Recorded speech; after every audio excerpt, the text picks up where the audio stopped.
All right, I'm going to send you the link on Messenger. All right.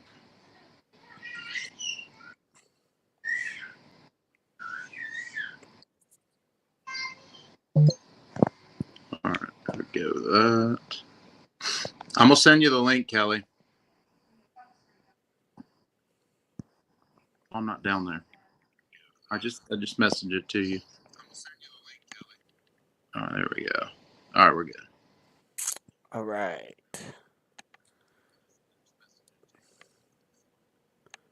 Can you see how many people are in? It says 3 right now. 2 on Twitter and 1 on YouTube. Sweet. All right.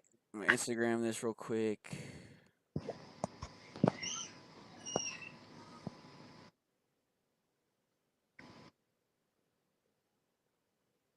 Do do do do do do.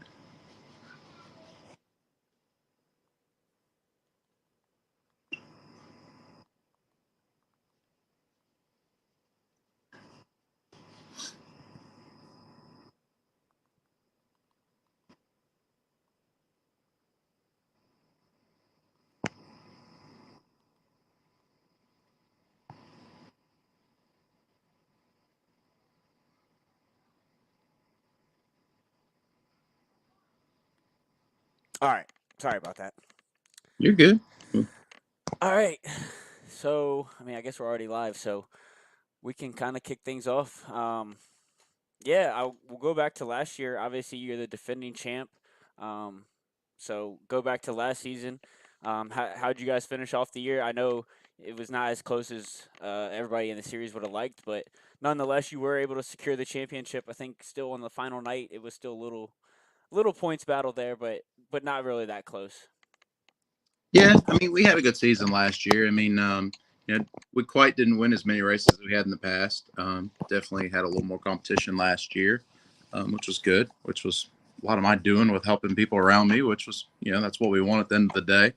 Um, you know, of course, the last race we ended up at Langley. I think I kind of had it secured going. Well, I mean, I basically did have it secured going in there, but besides that, I mean, I think it was like second, third, and fourth were still kind of tight. But I remember Zach ended up winning that last race, and we were all like on our blanket. The top three were, and it's a good season. Just kind of went to work this off season, and tidied up on some stuff, fixed some stuff that needed to be done, helped some new people get in the series. Just cleaned up the shop a whole lot, and like I said, went back to Dominion. That's my place, and we kind of had a good weekend. So Yeah, we'll get into all that, but still sticking with 2023. You said you were talking about helping a lot of other teams out and other cars out. Going back to the awards banquet just a couple weeks ago, you were able to lock up the crew chief of the year, which that's got to be super impressive, proud moment for yourself to get that. I mean, pretty much all the cars that you had a hand on were in victory lane at one point in the year, so I mean that's definitely a testament to your knowledge of these cars and willing to help these teams. So yeah, just kind of touch on that, what that meant to you to get that award. I mean, that's definitely a pretty prestigious award in my eyes. yeah, no, that was pretty cool. I've never won that ever in my life, and like I said, to be, win that voted amongst my peers and stuff, that was pretty cool. Like I said, it's probably one of my most proud awards I got at the banquet, and it's just a you know it's just a testament to how good a lot of these teams are we have, and like I said, just the people we run with. I'm not willing to help people that I don't you know care for. It's I mean I care for the people I race with, so that's why I want to see everybody do good, and that's really my goal. And I was just glad to help, and like I said, get everybody closer. And I hate seeing people struggle. We've all struggled at some point, and just like to try to take some of that elimination out, if that makes sense, and Yeah, get some close racing out of it, because that's what makes the best racing. Doesn't make it good when somebody can just walk away and win every race. So right. I mean, you like talked about Dominions are bread and butter, but going into these away races definitely throws a curveball at you, and that gives an open opportunity for these other teams to step up and somebody take a shot at it. Um, and that's what we kind of saw last year with a lot of the away races, other people getting wins at those. Um, But also, you talked about in the off season, you guys went to the shop and did a lot of work in the shop. I mean, you bring in 4 or 5 cars to the racetrack this weekend. I mean, you had quite the operation. So just kind of run us through that. What's that like? I'm sure it's a lot of work, a lot of hours in the shop, but it definitely is worth it when you see your cars running up front. I think one of your cars this weekend, Harley, got a career best finish, a third. If I'm not mistaken, that's his best finish of his career. So that's just awesome to see, and again, a testament to your knowledge of these cars, helping these guys out.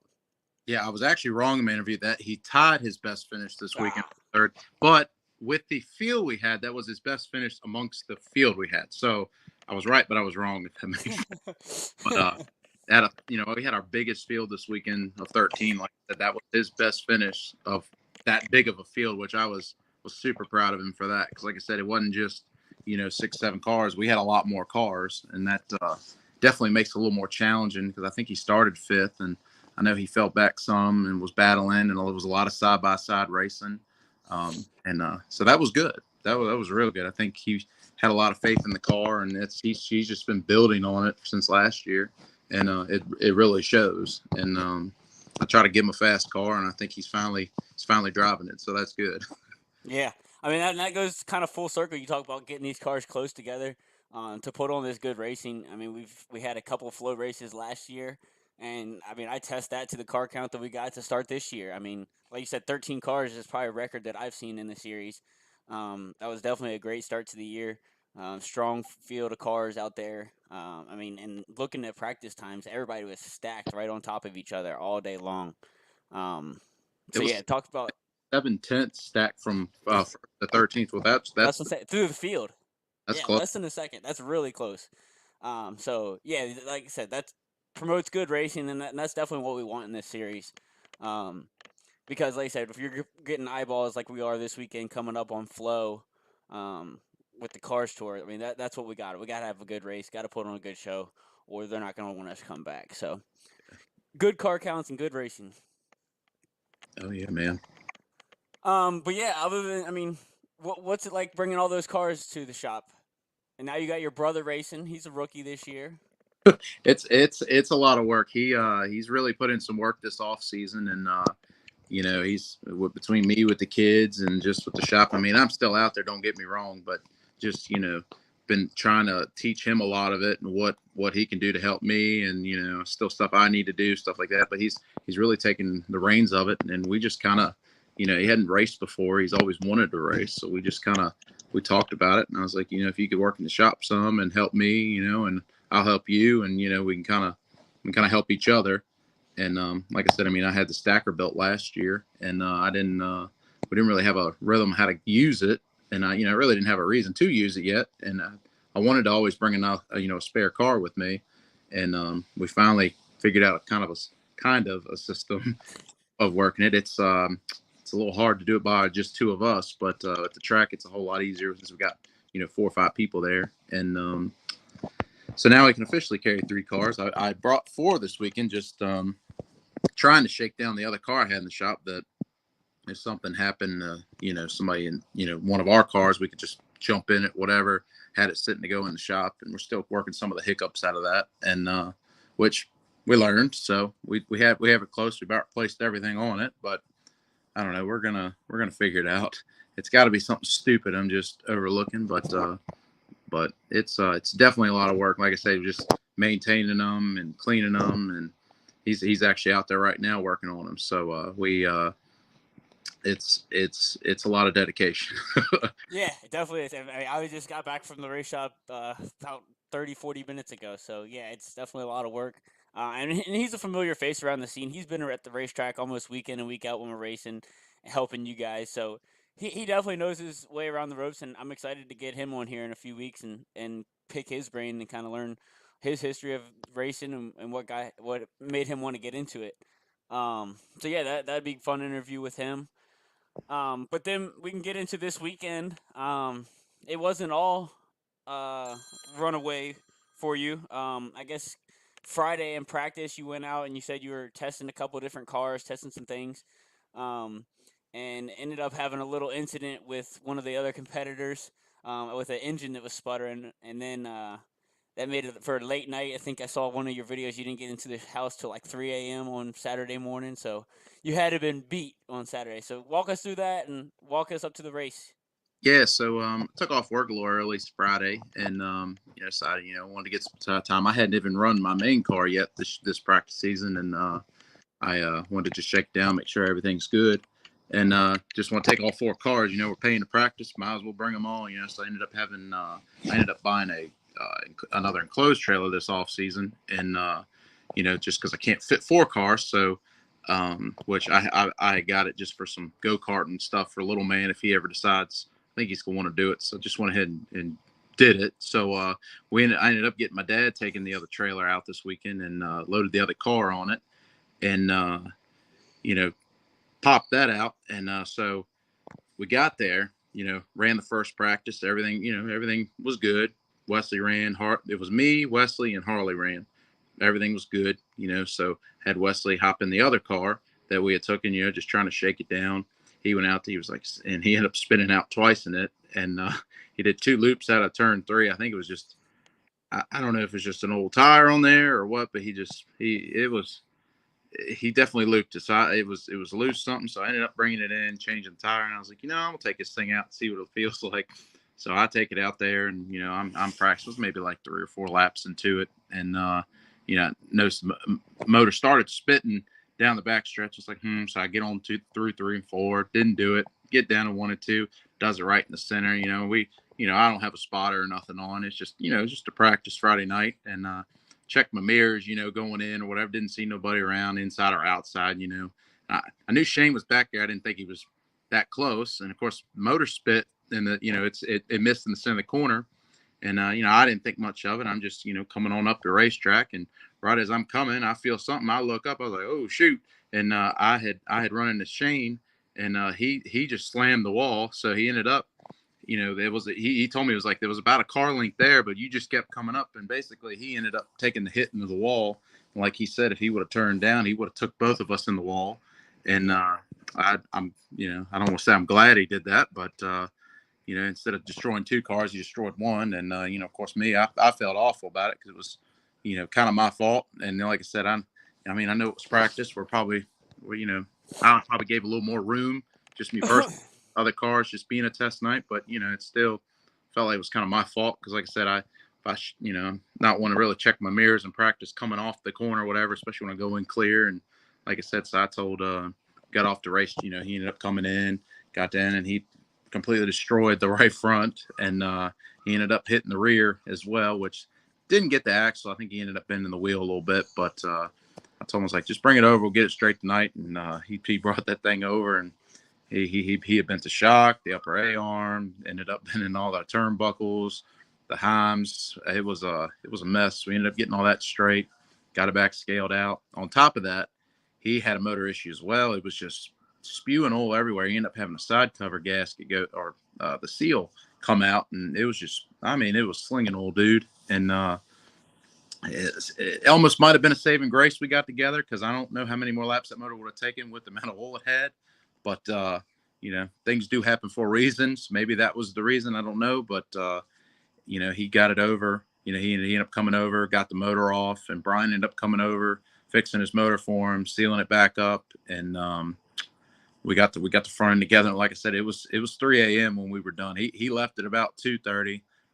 In the meantime, we had brought the other car back, and we were going to make some changes to it for Saturday. He said the car was okay. It was on the edge of wrecking. So we came back and went a little aggressive on one adjustment, and we kind of backed off. And like I said, I didn't get in until 3 a.m. And then of course we're back up at 8 a.m. the next morning. And I was ready for Saturday morning. So I was definitely ready to sleep, but it was definitely made for a more tired weekend than I had planned. Never planned on doing all that Friday night, but just glad I did. Shane, I really like Shane. We've raced for a while now, and he knows a lot of people I do and stuff. And I hated to see him miss out on the weekend. It was kind of my fault, that we got together, and he ended up having a good run. So he didn't have the finish he wanted, but he ended up getting speed all weekend, and I was very happy to see that. And just glad he was able to race with us. And like I said, he's going to work on his car some, and race with us at Orange next week. So, Good deal. but Yeah, I mean that's what it's all about. Racers helping racers. I mean, even though you thought you were at fault, I mean that's still just when somebody's in need, we're gonna help them out. I mean that's just what we do in this series. So, yeah, you just like to see that. Um, and then yeah, Saturday. I mean, I know you were fast in practice. You didn't even go out second practice, I don't think. And then qualified on the pole.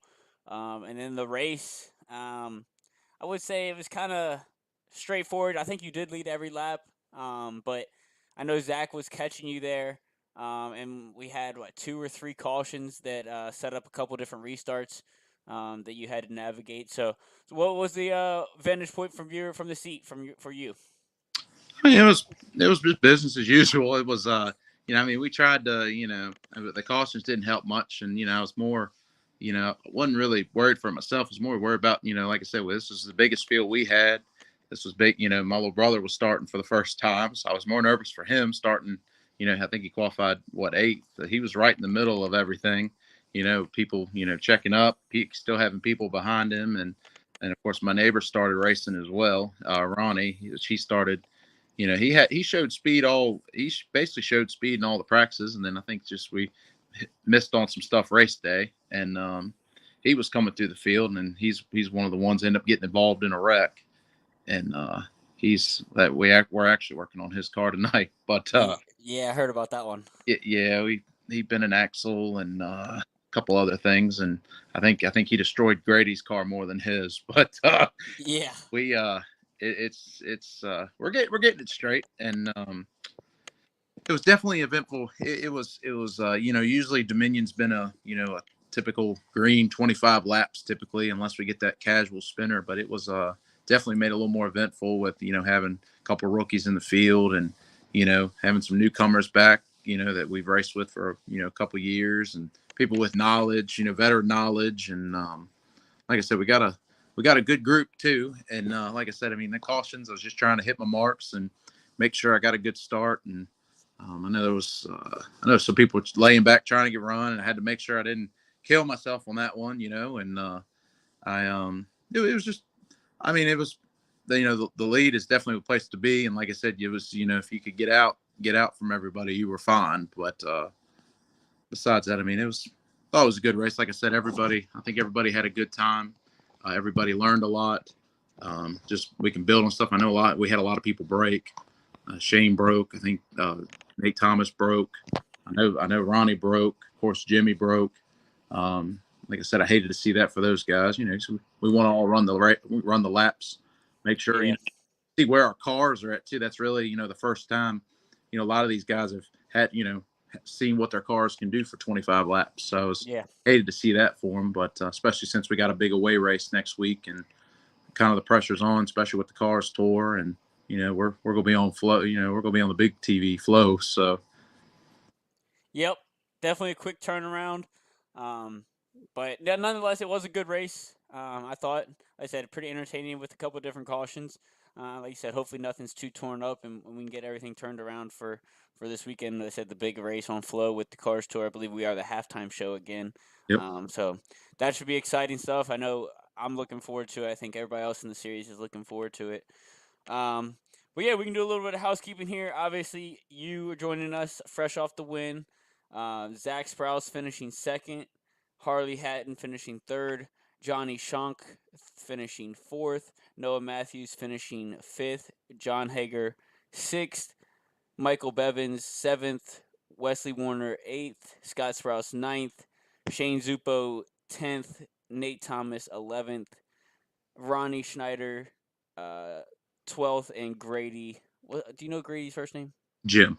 Jim Grady. Okay, I know Scott was telling me that he's former series champion and all. So, yeah, I'll have to get him on here this year and get his story. But yeah, Jim Grady rounding out the field. That's the results from Dominion this weekend. And yeah, like I said, I'm really looking forward to this weekend coming up at Orange County. It's an old, worn out racetrack. Um, and the last two times, I wasn't there the first time we went, but I know when we went back in the fall, that was a pretty exciting race. Um, only thing that's unfortunate is we're pitted over in the grassy area. That's never too fun, but hopefully we can make it work. But yeah, what are you looking forward to this weekend? What do you think? Looking ahead to Orange County. I think it's gonna be a good race. Like I said, it opens up the game for a lot of people, and it's definitely a racetrack I've been trying to work on getting better at. And I know we were off last time we went there, and we ended up. I think we won we won the first race there last year, and just try to build on it, get a little bit faster, and mainly just get my other cars faster as well. So like I said, I want to make sure we're as fast as we can be. Yeah. we want to win, so we're trying to do what we can to do, and like I said, just try to get Wesley acclimated to a new racetrack. That's all he knows is Dominion, so it's really get him up to speed, see what he thinks about it, make some changes, and hopefully make the right ones. So I'm very excited about it. Like I said, we got a lot of new people running it too. So I think between that and just the added pressure of running in front of the cars tour and stuff, it definitely intensifies the racing. I know it did at South Boston. I can tell you that. Definitely, yeah. And if memory serves me correctly, Noah Matthews picked up the win there in the fall when we went back. So yeah, like you said, it opens up the opportunity for somebody else to steal the win. So yeah, and that'll keep the point situation really tight. Back to back races here, but then we got a few weeks off. So definitely two important races as we get the season started. Um, and since this is the first mini cup Monday here, we'll run through our schedule this year. And obviously, we've been talking a lot about this Orange County race coming up. Um, but we go to Orange County, then we are back at Dominion on May the 11th. Then June 1st, we are at Shenandoah for a 40 lap event, which I'm looking forward to that. That's kind of like an endurance race for us. Then June 29th, we're at Langley with Flow Racing.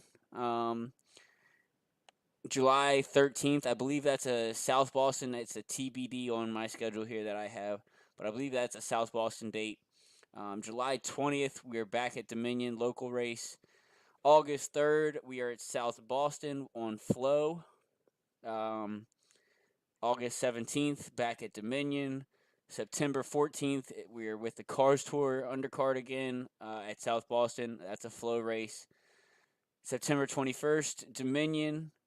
October 5th, we go to Orange County for the second time of the year. And then to cap it off, we are at the Sean Beluzzo Memorial October 26th at Langley. And that's also on Flow Racing. So a lot of TV coverage this year. Obviously, Flow Racing is huge. If you're listening to this, you probably know what Flow Racing is. And then if you are not from the Dominion area or that area, Dominion now has, what is it, Dominion TV? Is that what it's called? Yep, it's Dominion. And and maybe you could help answer this because I believe you watched opening night at Dominion. There is it per race you pay, so it's like buying a ticket essentially. So if you want to watch it live that night, like Saturday night, they're racing. It costs you $20 to watch it. Okay. Watch it. Now you can pay a monthly membership of $9.99, and you can watch so if you pay the $9.99 per month, you can't watch the race live that night. You can watch it 3 days after the event. Okay. If you want to watch, if you're bored on a Saturday night and you want to watch it, that's not going to be the way to go. You could be paying $20 to watch it, which is not bad. It's still No, it's like I said, it's buying a ticket. basically you're buying your ticket, and like I said, you're still at home. If you got something going on, under the weather, the kids, whatever, definitely makes it nice. It was definitely nice for us. Just we had kiddo wasn't feeling good. We come home, pop it on the TV, make some food, and we're good to go. Yep. So definitely, it was definitely a good show. We enjoyed it, and like I said, anytime we can't make it or make it to hell, we even watch Langley on there. So it's on Flow, but Yeah. you know we stay watching something racing on the TV. So I'm with you there, man. I'm with you. Not a lot of TV shows get watched. A lot of racing. yeah. But yeah, I'm looking forward to it. It should be an exciting season. Is there one race on that schedule that you're particularly looking forward to? I'm looking forward to the South Boston race again. Okay. Which one? There's three of them. Cars Tour. Car Store. Yeah, that's That's obviously a big one one. too. Yeah. I think everybody's looking forward to that. I'm looking forward to the 40 lapper at Shenandoah. That should be interesting. Have you ran anything like that? 40 laps, or what's the Yep. longest race you've ran? It's 40. been run a four. It's the last. I think the longest. The I'm sitting here trying to think. The last 40 lap race I believe I ran was Shenandoah, and this was back was maybe 2017, maybe 16. It's been a hot minute. Okay. It definitely 40 laps is definitely hard on you. Like I said, the cars go through a lot of changes, especially being at Shenandoah. That's you're on the edge of your seat for 40. Even when we went there, it was 25 laps. You're on the edge of your Right. laps, and then you start throwing more laps out, and you definitely got to be there physically and everything. It'll definitely take a toll on you. Right on. All right. All right, man. You got that new paint scheme looking good. The sparkle in it. Got some new sponsors on there. So the floor is yours if you want to shout out any of your sponsors before we get out of here, man. Yeah, definitely gotta thank my sponsors. I gotta thank first off, gotta thank Ryan Matthews for making the wrap. He absolutely knocked it out the park on this one. He did our wrap last year, and he did a real good job. Not saying he didn't do a good job last year, but he did a better job this year. And got to thank my sponsors for allowing me to do a wrap and even pay for it. So I got to thank Walsh HVAC LLC. They're actually my new sponsor on the hood. I'm sure a lot of people knew about my dad and not coming back, with the business stuff. So he ended up stepping up and being the title sponsor, which was meant a lot to me, and just with everything in the situation. And he stepped up and did that. Of course, I got to thank Dwayne Buzick. He is the man on mortgages. He's been with me for the last couple of years. Anybody need a mortgage, whether it's in Virginia, any other state, he is the man. He will beat any rates out there. So definitely give him a shout. You're only fooling yourself if you don't talk to him. That's what I tell everybody I talk to, and I've had countless friends go to him. Got to thank Walls Recycling. They've been with me for a couple of years as well. Been going there since a kid. And I know the owner real well, and they're just a good place to turn in all your scrap metal here in Richmond. Um, Also got to thank Wildfire Workshops. He makes me everything from cups to my. He's making me some floor mats now, and he does little odds and ends I need. I do cups for sponsors, and he does all that for me. Also got to thank Kitchen 33. They came back on this year as well. They were on last year as well.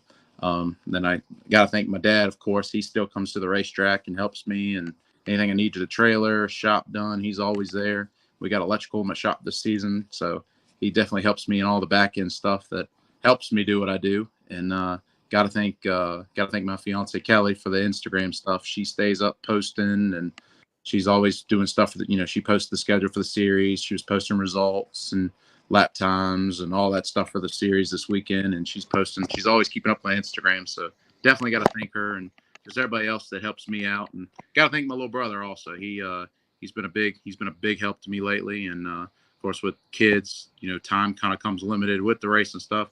I still make time, don't get me wrong, but it makes it a lot harder, and he's been helping out on that. And like I said, hopefully we can get him in victory lane this year, and that's definitely the goal. And just everybody helps us, and of course, got to thank Jabs Construction for coming back with the mini cups this year. They did a good job last year, and it's a good look for the series. And just glad he could come on, and of course, thank you for having this podcast and interviewing everybody every week, and keeping it, getting everybody's perspective and what they do in the series. And it's definitely good to have for people to watch, and hopefully we can keep building on this family and bringing people in. And if anybody's looking for a car or has any questions, just reach out to me. You can find me on Instagram. You can find me on Facebook. Anybody in the series can give you my number. I'm definitely willing to help and do whatever I need to do to help. So, like I said, the more cars we have, the more racing, the better the racing is, and I just want to see it grow. So, Yep, no doubt, man. Tyler Roach, I appreciate you watching. I see the comment there, man. We miss you at the track. Hopefully, you can come out there, and we'll see you out there soon. But yeah, like you said, you thanked all the sponsors. Can't thank Jabs Construction enough. Tim, supporting this series. Yeah, it's like you said, it's a really good look for the series to have a sponsor like that. I know he was at the banquet, him and his wife. I think they really enjoyed that. It seemed like that. They had a good night there. Speedy's Outlaw Custom and Graphics. Hoosier Asphalt South, Mini Cup Racing Supply, Trophy Case. I know they changed their name. I'm not sure what they changed it to. I have to get back to that. Um, but Trophy Case, Denver Smith Engineering, Real Fast TV with California Jeff, and Tri County Motorsports. all the guys that get us to the racetrack week in and week out. Just can't thank them enough for putting on this series. Like I said, we have a lot of fun with this. And like I said, we're trying to just grow the series. 13 cars, that's a start, week in and week out. If we can get car counts like that, it's going to be, we'll be making some noise and pretty much could go to any racetrack we wanted to, I think. Oh yeah. Oh yeah. All right, man. I appreciate you taking the time from the shop to come talk to us. I know we got a quick turnaround this week, so get back out there, start turning some wrenches, and we'll see you at Orange County. Sounds good, man. I appreciate you having me on, and hopefully I'll be back on before the end of the season. Absolutely. See you, bud. See you, man. Have a good night. You too.